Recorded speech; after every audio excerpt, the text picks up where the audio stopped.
Good evening, ladies and gentlemen. Welcome to tonight's edition of HR Mentorship Learning Series. Tonight, the topic we'll be considering is leveraging organizational capabilities to create a positive impact on the community and all stakeholders.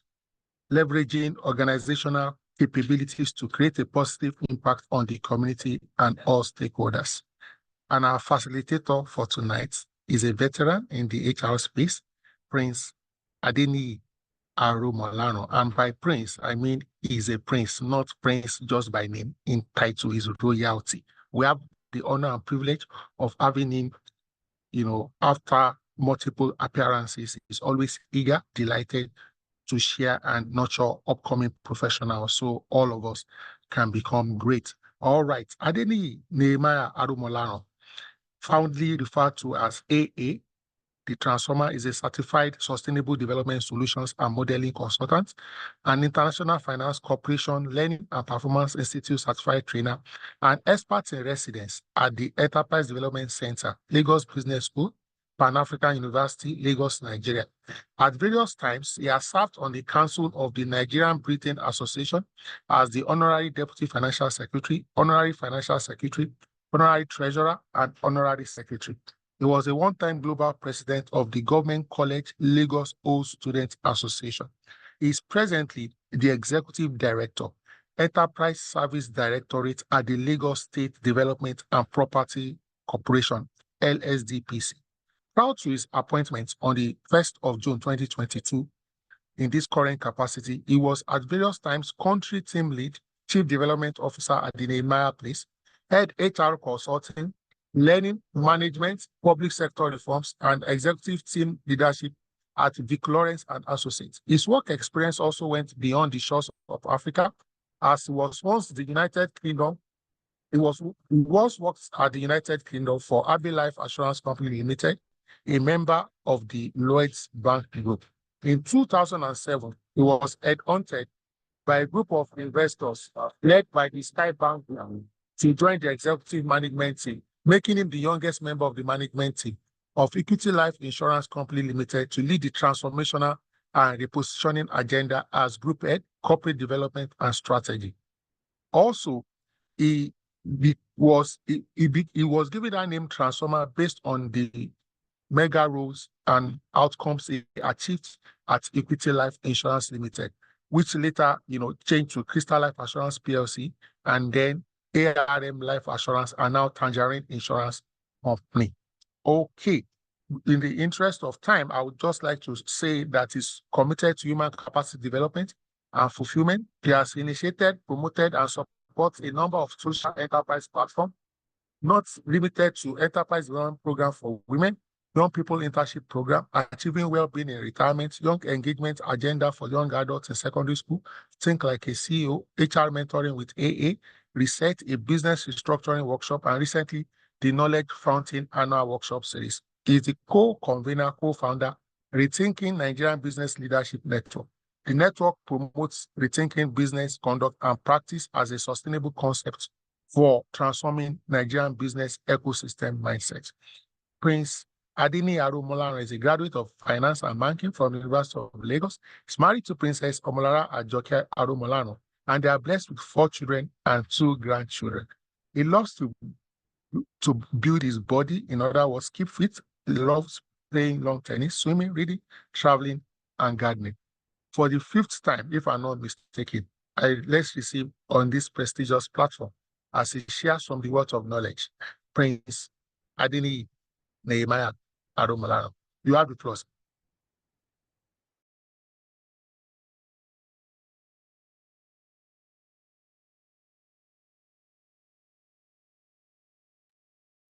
You will need to unmute, sir. You are muted, and we can't see your video. All right. Can you see my video now? I think I'm unmuted now. Can you clearly Yes, hear sir. me? Yes, we are good Right. to go, sir. Good evening, everybody.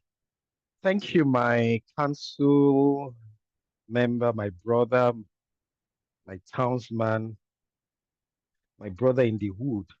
Congratulations on your re-election. I wish you successful tenure. All right, fellow colleagues, good evening. Tonight we're talking about leveraging organizational capabilities. If you noticed, I have stayed on anything to do with organization, organizational structure, organizational restructuring, organizational processes, organizational leadership development, and things like that. I'm currently putting a book together that is called the Compendium on Organizational Development, a professional's handbook on organizational development. And I intend to, so it's a four-part book, four books in one. That's what I called it. It's a pathway to implementing anything to do with organizational development. And in the book, I'm going to be putting more light on what I'm talking about tonight. So everything I've spoken about will have a portion or a chapter in that book. It is something that any professional can pick up, and it will be a tool to use to implement organizational development within the organization. Now, it's so important that we understand why organizational structure and the whole essence of organization is important. I have done a study of Fortune 500 companies, companies that are as old as Conflicts, Weetabix, uh, all the companies that have been like more than 100 years old. I have studied them. And there is a characteristics that permeates and is constant and consistent with all of them. I'm still studying a few Nigerian companies, and I'm starting to see the ones that can stay on course, the ones that can sustain those characteristics I have seen. And I'm wondering why it is still so challenging for us to sustain those things. And so tonight you'll find me again sharing on organizational capability to create a positive impact on the community and all stakeholders. If there is positive impact, be certain that there will be negative impact. So I'm going to be closing. My last slide is actually how to avoid creating a negative impact. And it's so easy. You will not realize it, but it's so easy. Now, when we see the advantage of what it is to have a positive impact on the community and all stakeholders, you will make it a pursuit. It's actually a pursuit. All of these things I'm sharing about is a pursuit. It does not happen by chance. It will not even happen by chance.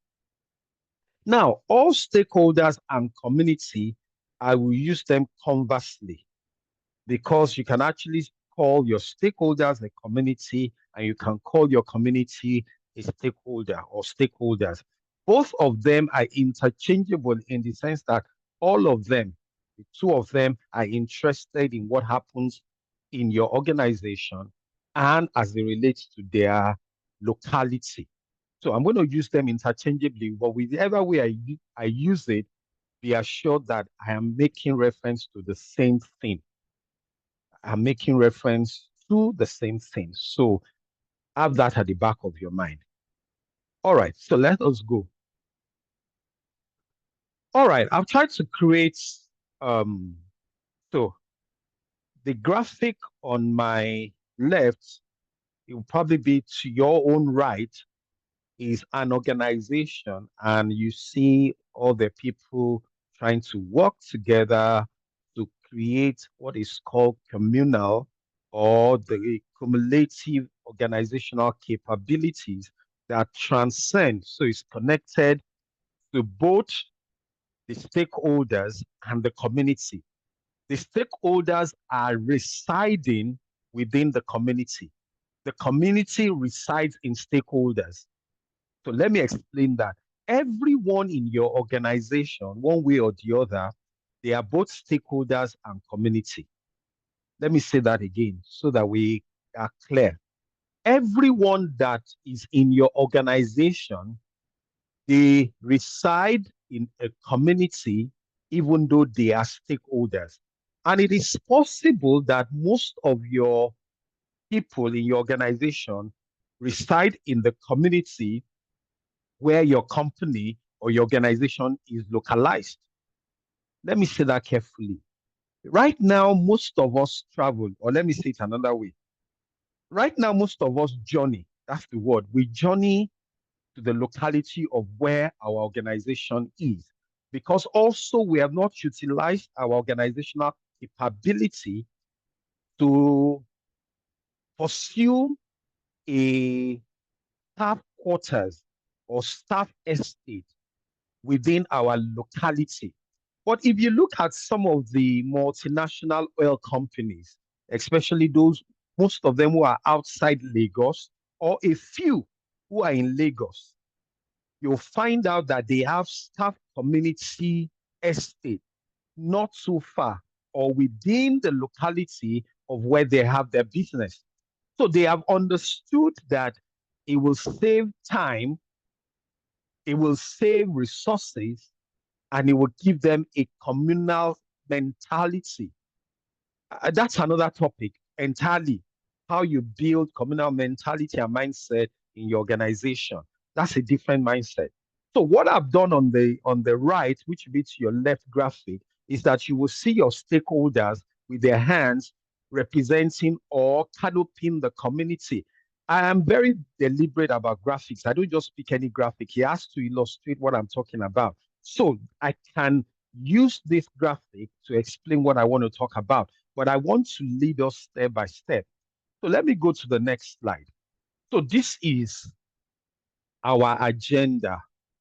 Basically, there are 4 parts to it: the welcome, who I am, the inquisition. Then I always like an executive summary. So I want to give you a synopsis of the end before we start. Then the dialogue, because it's a dialogue. So you find me asking who and what makes up the organizational community, and then who and who makes up organizational stakeholders. I've deliberately separated it for a reason. I will explain later. Then I've asked also a question: what are their expectations?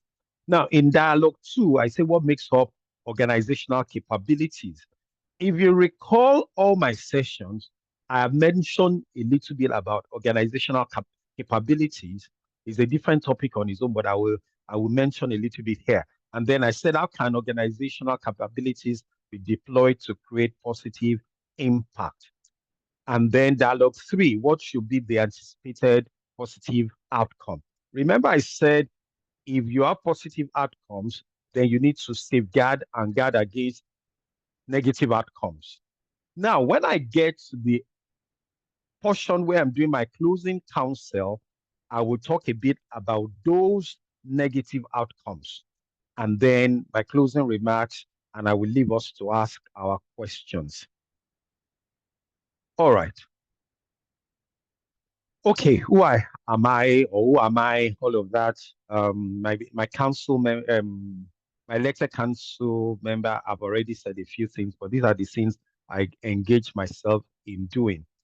This is how you stay connected with me. I'm going to share this again at the end of the presentation so we can keep our chats going. All right, so like I always do, and this is very important in line with some of the certification and some of the international bodies I belong to, it is important to deal with what is a need for me. So I'm going to ask 3 participants who are here to unmute and share why they have taken the time to join, why they have taken the time, made a sacrifice to use their data to come and listen. So 3 participants, in any particular order, you can unmute and share what are your expectations, so that if I need to adjust along the line to meet those expectations, I will know ahead. So 3 people very quickly, why are you here?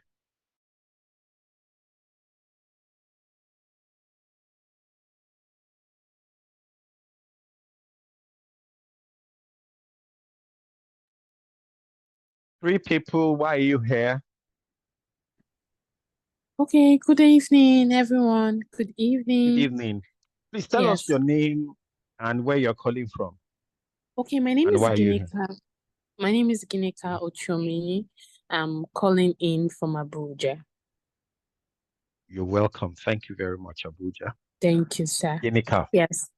Yeah, so personally, I'm here because I want to learn more, um, get from other senior colleagues who have been in the field and yourself who has more experience on the field to basically to gain knowledge and also to network. All right. Thank you very much. Okay. A second person. Good evening, everybody. Good evening, sir. Yeah, my name is Ibrahim Aliyu. I'm also calling in from Abuja. Thank you, Abuja and Mr. Liu. Okay, yeah. So I have always been here, and I'm particularly interested in this topic today because I'm about to take up a leadership role, and this is speaking into stakeholders and community. So I just want to grab a lot from here so that at the end of the day, I should be able to impact the organization I'm going into. Fantastic. I'm sure we will deal with that. And then if there is any other opportunity for us to engage either on this platform or any other platform, we'll continue to broaden our knowledge and on our skills. All right, the last participant, why are you here? Hello, good evening. Good evening, sir. Yeah, my name is Gaius Nzamata. I'm calling in from Owerri, Imo State. Oh, thank you very much, Oweri. Thank you so much. Why are you here, sir? So I joined this training to get more insight on stakeholder management when it has to do with stakeholders in the community where our various organizations are located, for us to have this harmonized relationship and to keep operations going smoothly. Thank you very much. Joseph Nwabude, your hands are raised. Council member Adeosun, can we take one more person? That's okay, sir. Thank you. All right, Joseph, you can unmute and ask or contribute. I don't know what you really want to say, so you have the floor, Joseph.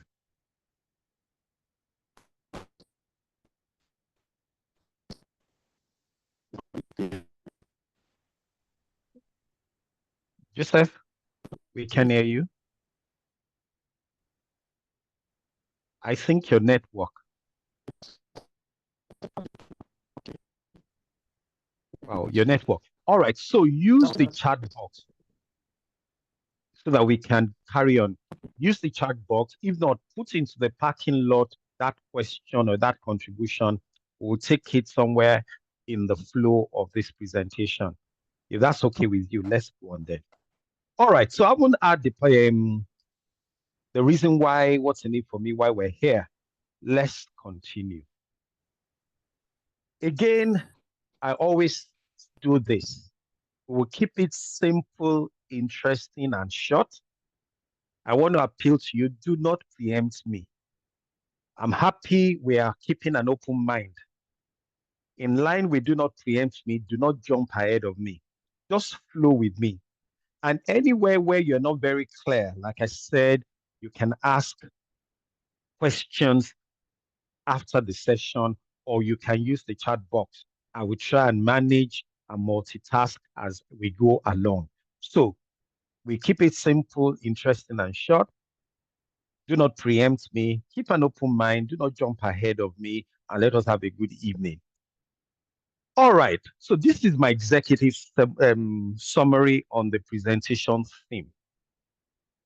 The goal, the aspiration, the nucleus, the purpose, and the pursuit of leveraging organizational capability to create a positive impact on community and all stakeholders is to deliver value. Is to deliver value. Whatever you do is to deliver value either by enhancing what already exists or to put in place what does not exist. But bottom line, at the end of the day, is to deliver value. And interestingly, that is the byline for the CIPM. We deliver value through people. But the whole essence of leveraging your organizational capability to create a positive impact is so that you deliver value. Now, if you have that at the back of your mind, like I said, it's a pursuit. because there will be many challenges, many obstacles that will come against that pursuit, that purpose, that nucleus of this thing, that aspiration and goal. Many things, economic reasons, sales is low, bottom line is not sufficient. Because when you want to leverage organizational capability, one thing that you must have, you must create from get-go, year on, year out, is what is called a budget. You must have a budget to deliver this value, either to the stakeholders or to the community. You must also have what is called a corporate governance structure. Now, that's the first time I'm talking about that, a corporate governance structure. We will get there. So you must have a budget, you must have a corporate governance structure, right? So let's carry on. Now, you want to deliver value. Some organizations currently tend to term it or theme this creating a positive impact by saying corporate social responsibility is CSR. Permit me to say to us tonight, it is much more than a CSR. A CSR represents just like 25% of the whole essence of trying to create community and stakeholder positive impact. CSR goes beyond beautifying a roundabout by planting flowers and trees there. That has its own environmental impact, but it is wider, it is broader, it is more robust, it is interesting. In fact, I said to organizations when they invite me to talk about this, that is what we call community engagement and sub-development. Community engagement and sub-development. So you must have a budget like a local government. You must have a budget like a state government. You must have a budget like a federal government on making sure that you can deliver value to create a positive impact among your community, among your stakeholders. Please hold that in your right hand because you will need that as you try to implement this. So, organizational aspiration reality for us. I'm going to spend a few bits here. I am saying to us that as an organization, you can't give what you don't have. Write that down and underline it. You can't give what you don't have. An organization that you are not currently, conveniently, and consistently doing certain things internally within your organizational framework as a culture or corporate objective, you cannot do or give externally without compulsion of community unrest. Somebody said they're here to know how they can manage community to make sure that there is no unrest. Unrest creates compulsion to react to community agitation. So that's where the compulsion comes in.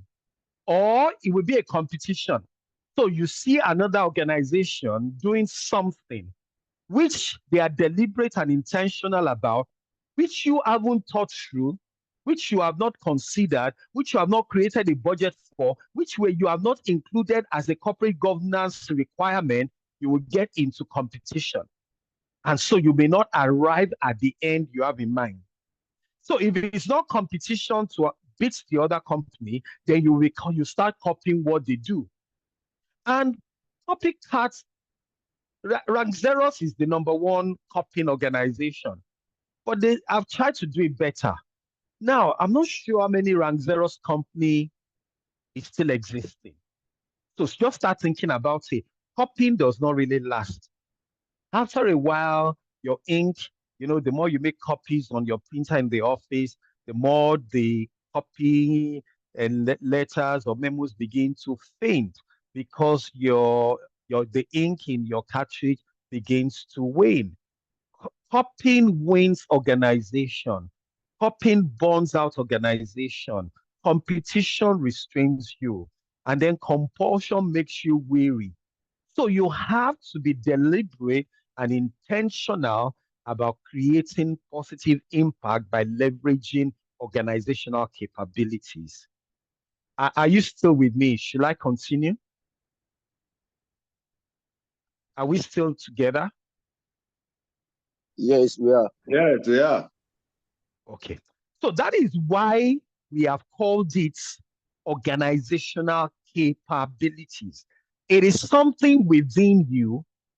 It is not something without you. It is within your organization and is a cumulative expression of certain things that we'll look at.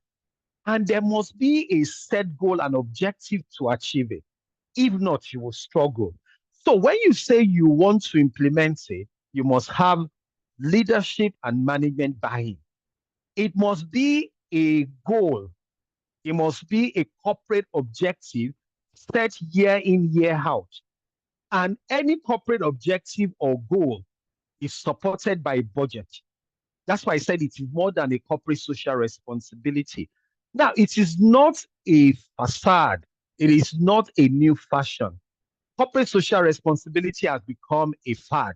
Everybody thinks they're involved in it. That's why I said it's more than that, far more than that. And you will see when we get there. All right. So, kingdom inspired reality for me. You will notice that I always find a way because when I read this book, Jesus, the number one manager, I see a lot of principle in scripture that I cannot throw away. So it says, whatever your hands find to do it with all your might.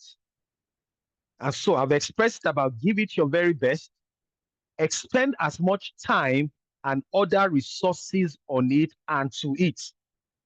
Let me say that again. Whatsoever your hands find to do, whatever out of the things I will say that you choose to do it with all your organizational might. That is what is called capability. Capability is your organizational might. All your resources, your might. Give it your very best. Expend as much time and other resources on it and to it. You will see where I'm going with all of this.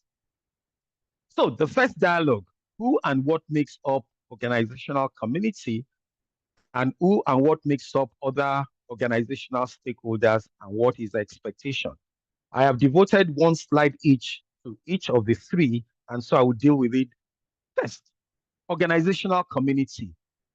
Number one, your immediate location where your organization resides and does its business from. Now, you may be a multi-location organization, a bank, an insurance company, a manufacturing company, a medical center, an educational institute. You may be a multi-locational organization, and then you have to find a way to dimension it in a way that there's a trickle-down effect of this thing that we're talking about, leveraging organizational capability to make a positive impact. You will have to know how you do piecemeal, head office, and all the other locations that you represent and how you regionalize it. Now, the good thing is that Nigeria has 6 regions. So if you have locations in different places, you can actually regionalize your initiatives to have a regional impact. It will have to be a decision. Do you understand why it has to be a management decision? It's not something you can do alone. You have to understand how you do it and why you're doing it. Then you could have immediate neighbors, other companies to your right, to your left, in front of you, or behind you, who also can be provoked by what you're doing, or you can be provoked by what they're doing. And then you could have fellow localized organizations. Then the neighborhood watch. That means the neighborhood security unit, the neighborhood landlords association, whatsoever. Another organizational community that is important is your waste management authority. Your waste management authority, the local government authority and our agencies, your neighborhood associations, educational institutions around you, and then other supporting bodies, the police, the fire service, the hospitals, and other security agencies. You must build some level of interrelationships and engagement with these people. Very important. How you do it, if we're able to talk about it tonight, we will. If not, when next we have another opportunity. All right, other stakeholders. Very important. Your staff members, your shareholders, your customers, your vendors, your suppliers, your contractors, state and federal governments and their agencies, your technical partners or allied businesses, if you have any, the professional bodies, institutions, and bodies. The professional bodies and the institutions that your staff members belong to, that they have subscribed to. Some organizations, you pay their annual dues to belong there. There must be some benefits and some things you're getting from there. I will try and talk about it a bit later. For example, okay, let me do that quickly for us. Your professional bodies, I don't know the specific agenda you have for it. If you are just paying the annual dues for them to belong and you are not expecting anything from them, then you are not ready to create positive impact. Every organization I belong to, I have used the professional bodies as a tool to drive leadership development. So they belong to a professional bodies. Let's take CIPM. And you are there as a floor member. You are not active at the chapter level. You are not active at the branch level. You are not active at the national level. Let me tell you what the professional body does for you to build up your leadership, your communication, your interrelationship, and your engagement skill. If you belong to a professional body and you choose to be active, you have to contest for election. You have to develop a manifesto. My council member, am I talking sense? You will have to create a Yes, sir. manifesto. You have to build relationship across stratas of people. You have to learn to communicate. You have to have a local constituency. Any day, no matter how far I go in any professional body, my local constituency remains my local constituency. So go find out in CIPM, Lab Lekki Ajabado Ray CIPM chapter, Lagos State branch remains my solid constituency. I go back there as often as possible because that is the trust of everything I have done in CIPM. It was where I bathed myself before I went to the state, before I went to the national. I know how many presidents I served on the council as an elected council member. I know the engagement across North, South, East, and West to get elected as one of the 5 elected council members. So if you're an organization and you're not demanding this level of engagement of your people, you are not building organizational capability. Free of charge, they need to learn to develop leadership engagement through professional bodies. And the professional bodies will always come back to you. They may not be in your locality, but by reason of the members who belong to them, they form part of your organizational stakeholders. Because when they have their conferences and they want sponsorship, they will come to you. So if in your budget, in your organization, you have not provided sponsorship to support professional bodies, institutions, then you need to.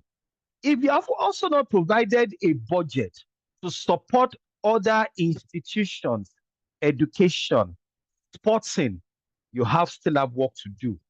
You must create budgets for all these things, and that is the intentionality. And you'll see where I'm going. Then your financial institutions, your banks, your insurance companies, your market association, all within your locality, and many others that I cannot mention, but you can imagine them. So that is that first part. Now, what is the expectation? Let me just summarize it. All of them, your staff, your community, your stakeholders, they want to leverage, they want to profit, they want to benefit from your presence, your existence, your survival. Ask any member of staff if they are truly your staff and not that they are passing through. Maybe they haven't reached the bus stop they want to. So from the first day they enter your organization, they're looking for another opportunity. They will not understand your presence. They will not understand your existence. They will not understand your survival. But every time I get into an organization, I want to recognize, because I want to leverage, I want to profit, I want to benefit from their presence. Let me explain what their presence means. Their presence means what alert you get at the end of every month is the presence in your household, extended to your father, your mother, possibly in the village. Whenever I get an alert from LSTPC at the end of the month, I know where I am sending what to. And those stakeholders, when they don't get it from me, so I get an alert and then I create multiple alerts. When they don't get alerts from me, they will call or they will send a message. I hope everything is okay. They're not asking whether you are well. They're asking whether you still have your job, because your organization's presence is being felt on their table, in the pot in the kitchen. In the same way, the existence of that organization they're interested in. So if they can pray, they pray. Whatever they can do, whenever they hear anything within the locality of your organization that is an unrest, they will call you and say, I hope all is well, though. I hope they didn't come near your organization. Why? Because of presence. Now, your survival, that you continue. Because when the organization does not survive, existence is challenged. Presence to all of those chain of people becomes challenged. Am I making sense tonight? I want somebody to confirm that they're getting what I'm talking about. Very well. Okay, so I can continue. All right, so second dialogue, organizational capabilities, and how can organizational capabilities be deployed to create positive impact. Again, I will deal with this with two different slides. All right, organizational capabilities. I have said it when I did organizational structure, that is your leadership agenda. You see, when we were recruiting in the past, and maybe some of you did it, you were recruiting for managers. You were not recruiting for leader managers. Now, organizations are demanding and requiring leadership more than managerial. Managers just, managers are there, they manage resources, they try to do what is right, or they try, which one is it now? Leadership does the right things. Managers try to do the right thing. I can't remember it is put, but the leadership agenda of the organization. Recently, I was having a conversation with someone who said they wanted to develop leadership capabilities. And I said there are 4 areas to it. And I will freely give it to you, but you might need to ask me and say, what do you do in those 4 areas? I said, start with leading the market. Every organization now wants to lead the market, not necessarily become number one. Because take, for example, data and population go hand in hand. So they said there are 200 billion Nigerians. You need to do the demographics and know the ones who are buying power, the one who are working, the one who are earning, the one who are dependents, the one who other people are their dependents. And you want to say out of that 200 million, we want 10% of the market within this demographic. That is leading your market. You are not trying to lead all the markets. You just want 10% of a particular market in a demographic. Now, leading the market, before you can lead the market, you need to lead the organization. Before you can lead the organization, you need to lead the people. Before you can lead the people, you need to lead yourself. Now, when we talk about leading the market, we'll talk about attitudinal attributes. Now, you will look at things like speed to the market, strategic agenda. When you drill it down to leading self, you will end up talking about the individual attributes that each person in your organization needs to have, needs to possess, needs to constantly demonstrate. That is what is called your organizational capability culture. Oh, that's for another day. All right. And then your organizational structure. Very important. All that I've been talking about has to do with structure, the deliberate and intentional creation of the structure that will support whatever you choose to do. There must be organizational goals and objectives.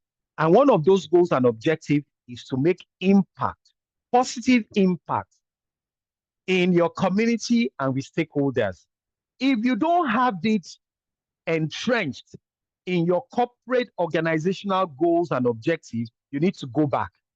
How do we deliver value to community and other stakeholders? It must be something discussed, agreed upon at the leadership and the management level. If you have a board, the board must know about it. Number 4, accountability and corporate governance framework. If we're saying we're spending 1 million, you have to account for that 1 million, and there must be a corporate governance to the discipline behind expending that 1 million. Not the one that you say you are feeding the community. The market setup, and some people will go behind. Bread, loaves of bread that has been packed and has been written on it, not for sale. Some people will remove the loaf of bread and put another wrapper on it and go and sell it. That is not accountability and the discipline of corporate governance. You can't say you want to do something and then some people will go behind and do contrary. There must be discipline in it. Your customer and community centricity, very important. You must have a focus, a centricity for both your internal customers, who are your staff members, your board, your shareholders, and then the community. It's a deliberate and intentional thing. What do we want to do for our staff? Remember, I said what you don't do internally, you cannot do it easily for external people. You know, charity begins at home. My people will say, that means the good deeds you are doing outside, you carry it from home. If you are not doing it from home, you are deceiving yourself. You are just trying to play to the gallery.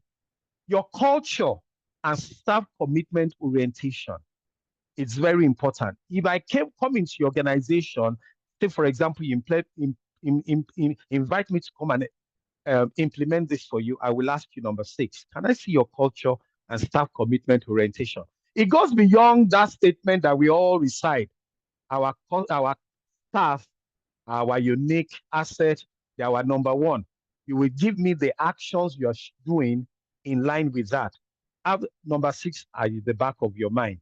Then your cumulative organizational competency, very important.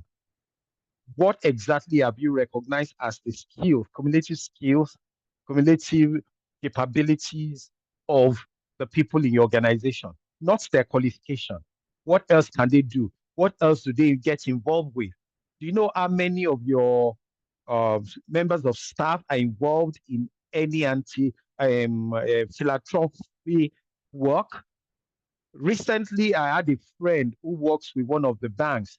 She actually just launched a book on customer service, and the organization, the bank, supported her. Do you have an idea of your staff members who are engaged in something? Those who can sing, those who are waxing songs together, those who are thinking of doing something. Our current intro song in LSTPC was put together by somebody who came to do his youth call, because we have something that is called a talent hunt. So we go out and look for people with talent. What can they do? And we supported them. There was a night when we did this talent hunt. We had many of the coppers and other staff who were sewing, who were fashion designers. And they had a fashion show. The MD, myself, and other staff, we placed orders. And we did not price the goods at what they presented. There were cases where we tripled it, where we doubled it, just to encourage them. That is what is called using the organizational capability to create positive impact. Then your organizational resources. How are you managing it? How are you deploying it? And then number 9, your organizational strategy, all rolled into one, called organizational capabilities, and there could be more. All right. How do you deploy it? Now, this is where I will, because they will be sharing the slides with you, or you can take a screenshot of this. There's so many things. There is a strategy for all of this. Now, like I said, you can engage your champion one or decide to do all is up to your organization. Community and stakeholder engagement and liaison. Yeah, the oil companies, because of the lack of restiveness in their region and in their location, have liaison officer meeting constantly with the community. But remember what I said about accountability and corporate governance. Majority of those communities are kicked now to say, yes, you told us you are doing this, you are budgeted this for it, but we're not seeing it happening. And so the restivity was truncated. If you said to community that we're doing this and you have allocated budget and some people go and misuse that budget, the organization will face and pay the price. Community program promotion and sponsorship. There must be things that you do. Like I've said, your community and your stakeholders are interchangeably. So in every organization I've gone, I've recognized the staff members as a stakeholder, and I've also recognized them as a community, especially if you are in a unionized environment. We have 2 unions in LSTPC, and I make sure that once a month I engage them, I meet them, they come into my office. What are you thinking? What are you planning? This is what we're doing. I am first to know if there's going to be trouble. I am first to know. I'm not the HR person that is an ostrich. I have eyes and ears among them. They will tell me what they're thinking even before they come to me. It's called engagement and liaison. We know what they're thinking before they even implement it. Now, you need to also be aware of the environmental preservation awareness agenda, climate change, soil erosion, drainage, things spoiling the roads in your community, and then environmental preservation initiatives and advocacy. Organizations now should be championing advocacy to preserve the environment. Then youth empowerment initiatives.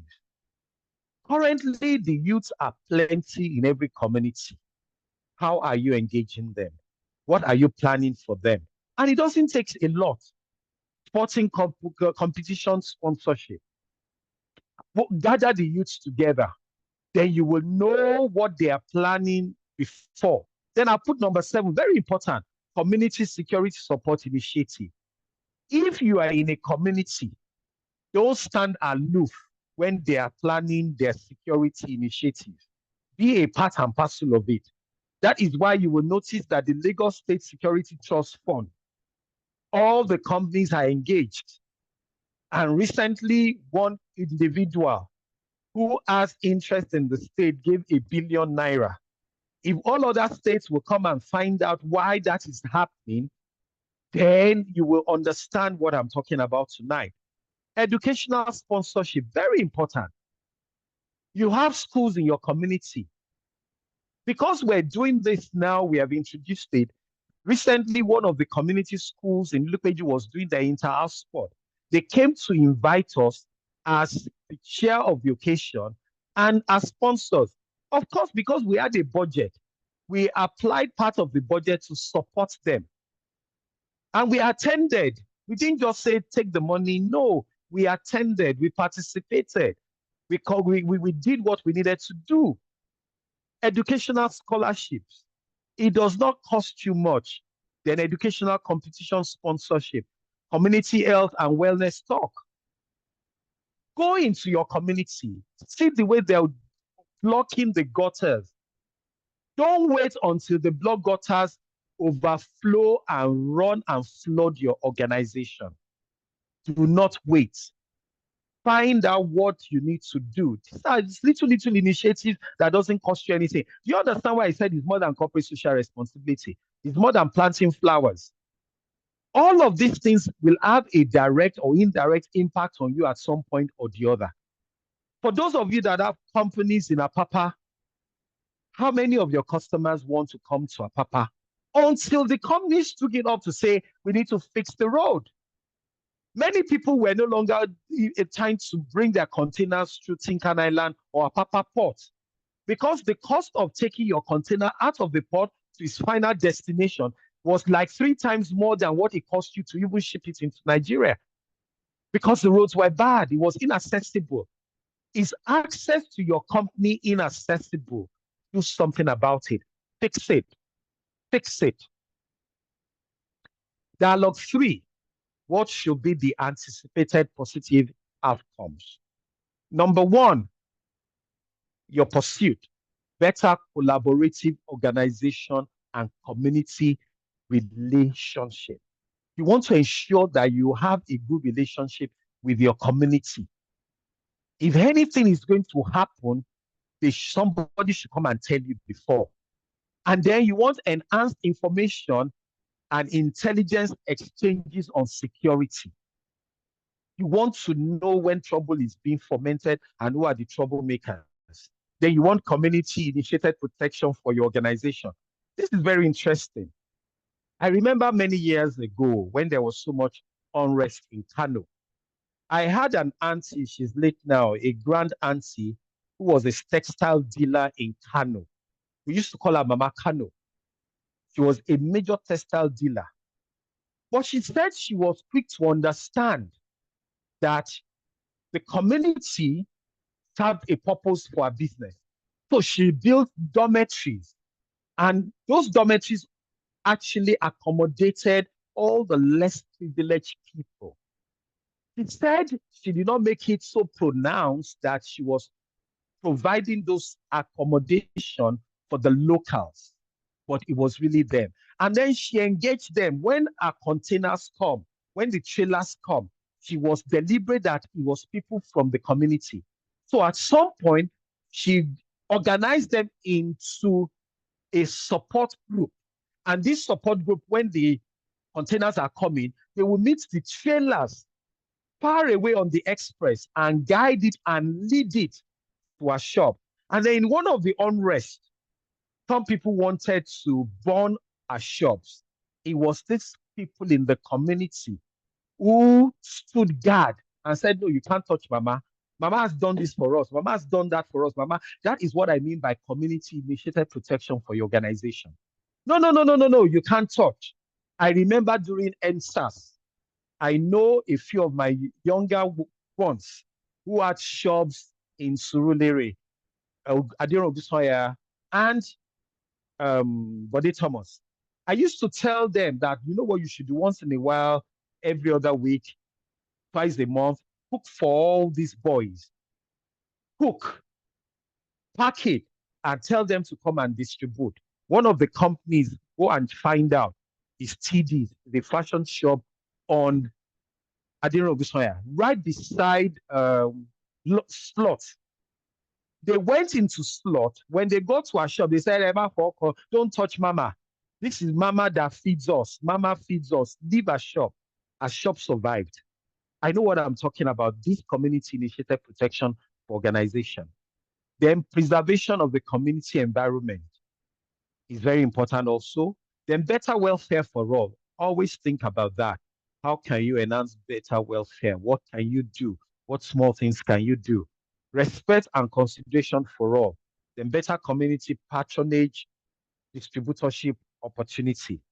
You must also remember that the people in your community, how you set up a distributorship opportunity for them. It will enhance patronage, and then positive impact will result on your organization's bottom line. Then better working environment, both internally and externally, you will have peace there. All right, as I wind down, remember what I said, if you have positive impact, you want to make sure that your organizational capabilities are not driving negative impacts. For example, environmental pollution. This is becoming more entrenched in our system, especially in areas where you have manufacturing companies. Your waste, you just let it flow into the gutters, into the lagoon, into the water sewage system. You must be aware that you're not polluting the environment. You're not polluting the environment also with the smoke from your generator. You're not polluting the environment by your noise level in your organization. These are all very important. Then environmental degradation. Don't go into an environment, you are utilizing it and you are making it less useful than you met it. Then wrong waste disposal methods. You must be sure how you're disposing of your waste. Don't let it constitute a nuisance in the community. The lack of organization and community trust, bad road networks, regular community workers confrontation. If your workers are always in constant confrontation, either because the way your trucks are parked and have blocked the entrances of people, it may not be trucks, maybe the way you park your car and you obstruct free flow of traffic. And the community is always saying, that company, that company, that company. Why are they like that? And when they come to you, you shoo them away. It will come back one day to bite that organization. The neglect of community needs and priorities. Some communities will write you. Even your staff members will write you. We're not happy with this. You will treat them as if they don't have an option. Do they have a choice anyway? Work is tough. Where are they going? Ignore them. It will come back to bite one day. The lack of participation and involvement in community events, programs, and initiatives. Don't stand aloof like an ostrich. It does not matter how you get involved. You can actually use your influence to even covet the support of other companies within your locality. And so, on this note, I think I have been able to do appropriately well. I think I've been able to address our thoughts and our desire. Council member Adeosun, I need your feedback on that before I move into my closing counsel. If I've been able to deal with that, I want you to have at the back of your mind, community together we shine. If you are the only one shining in your community, you put yourself in the bullseye for the sharp arrows to come to you. You cannot be doing well, and then you neglect the community. You cannot be driving the jeeps into the community area, and the community roads are bad. And then you keep driving your kidney, and then when you leave, you say that community is bad. You're making money from the community. You're benefiting. The stakeholders should be the heart of the organization and the heart of everybody. It should be in your heart. So I've said there, to build an effective community or stakeholders, everyone must realize that their community is bigger than them. MD, ED, manager, supervisor, whatever. The community of the people that work with you, whether it's 2, whether it's 3, whether it's the accumulation of your old staff members, they are bigger than you. When they decide to gang up against you, there isn't much you can do. On that note, I want to say thank you. And it's been my pleasure to facilitate this dialogue on leveraging organizational capabilities to create a positive impact on community and all stakeholders. Should you want us to continue the dialogue, before I come back to your questions, you can always reach me on this email, either personally or at work.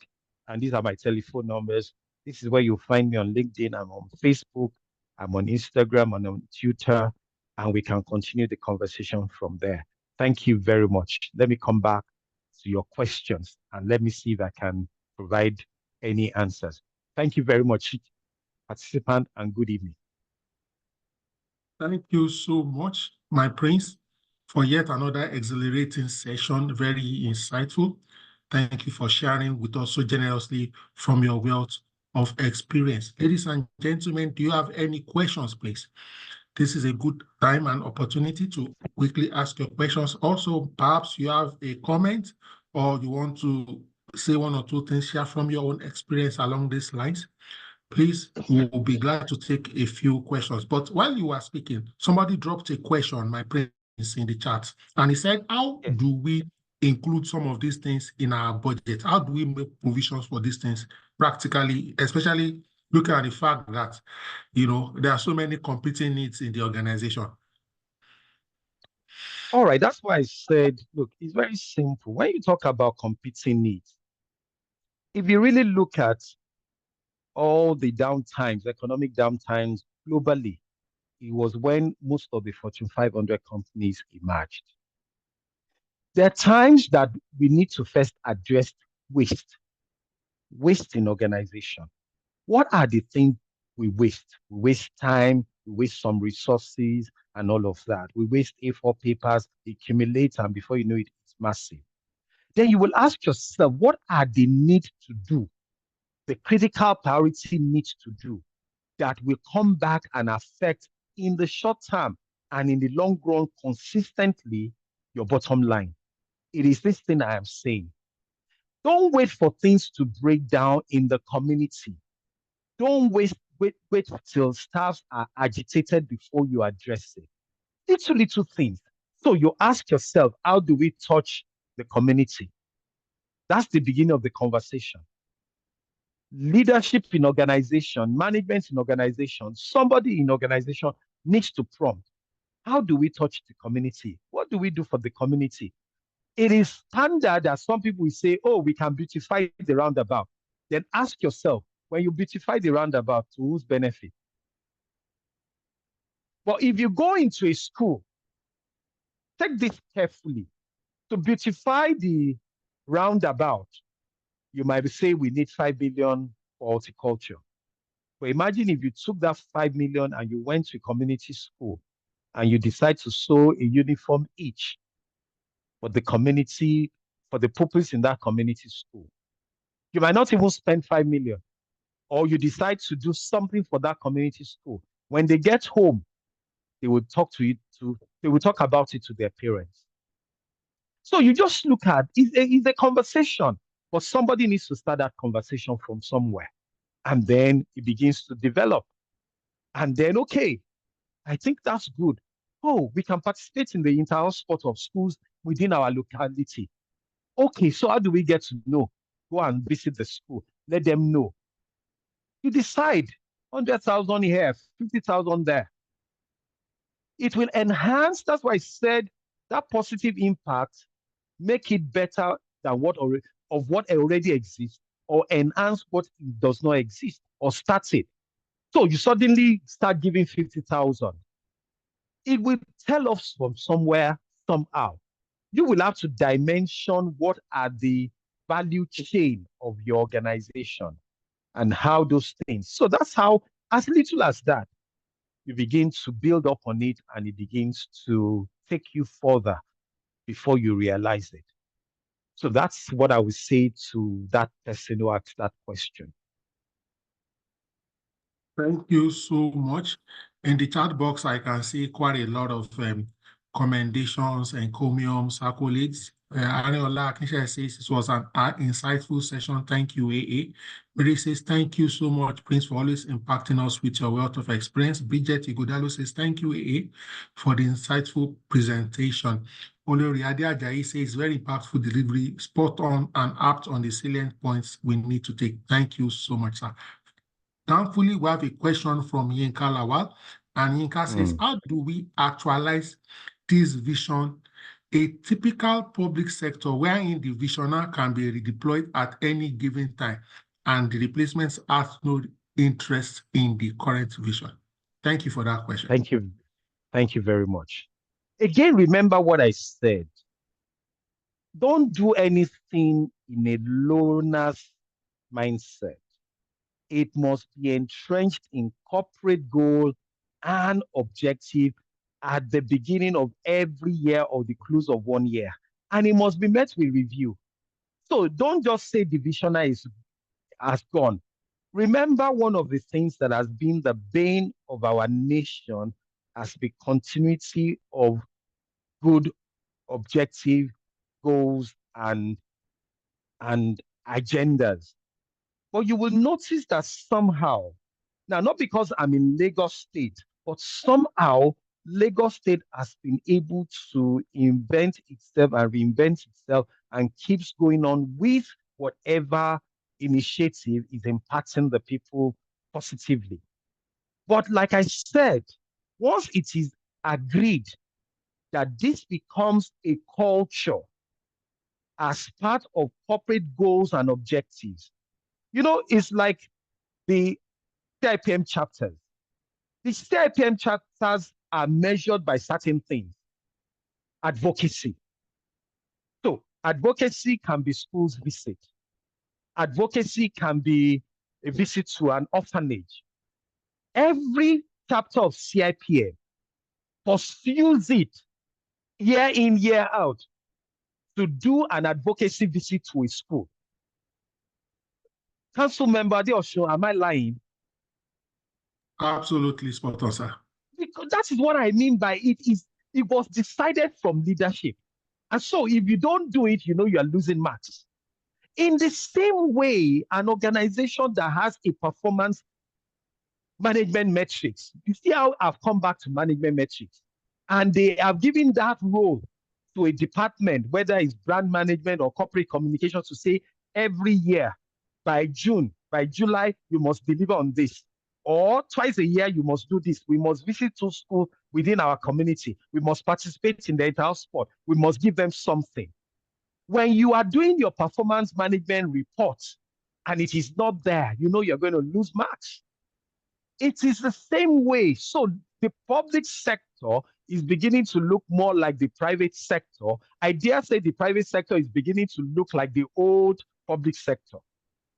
The private sector is giving more excuses now why things can be done. Whereas those of us that have come from the private sector are bringing the private sector mentality, and the public sector is beginning to look more than the private sector. So entrench it, make it a part and parcel of a deliverable, and assign somebody responsible for it, and let them be accountable, and let them be guided by corporate governance to report the budget, how it was expended. Then nobody will run away with anything. Nobody will cancel it, because you know the community will come and ask you, we haven't seen you, we don't know what is happening. They will keep you on your toes. That is the way to do it, sir. Thank you so much. I think this will be a very convenient window to call it a wrap. I think I also see a question. Let me just check from Joseph Mwabade here. Okay, Joseph says, thank you so much, sir. God bless your impactful teachings. If I may ask, as an HR, and you have all this knowledge, how do you actualize this and put it into action, especially if you are an employee and not the CEO or the owner of the company? Please, I need clarification on this. Thank you very much. But I'm sure my council member and my chairman, the chapter chairman, is on this call as well. Ariola, thank you very much for plugging in. One of our past chairmen of the chapter is here, Bridget. They know engagement never ceases. So I am not the CEO. Have you read this book? You don't need a position to be a leader. See, if you're on this call and you don't read, then you're not better than the person that can read. I read though. If you come into my office, you will see books. I read though. I find out how people can succeed and how you can be successful. A book is the experience of someone who has done it, what you're trying to do, captured in a book for you to reference. So when I'm trying to achieve something, I know how to do a justification document. I will put a justification document. I will send it to my CEO. I may not get his buying once. Then I will look for an article. I will look for a book. Since I joined where I am now, I have encouraged my CEO and my other fellow executive director to join the IOD for the sake of leadership and corporate governance. We have attended a few events together. We're co-members of the Kui Club, all to create engagement and interaction. I know how many justification papers are on his table. Once in a while, he comes into my office and say, hey, that thing you said 9 months ago, we need to do it now. It is better to put it on his table and wait for it. So if, as an HR person, I've learned what is called patience, long suffering. Sooner or later, he will come back to his prompting. Or he may go somewhere and somebody says so and so. And then sometimes I call on his previous experience. My CEO was in GT Bank. So once in a while, I make reference to what GT Bank is doing. And he likes the idea of making reference to GT Bank. So it becomes sublime. It becomes appealing to hear my situation. So find out what appeals to him. Find out what makes him open to your suggestion. It is not one day. You have to be long-suffering. You have to be determined. You have to be resolute. You go once, it comes back. See, there are times we argue, and then he will say to me, "Hey, don't you get angry?" I don't need to get angry with my CEO. It's my CEO now. It is only one king that sits on the throne at once.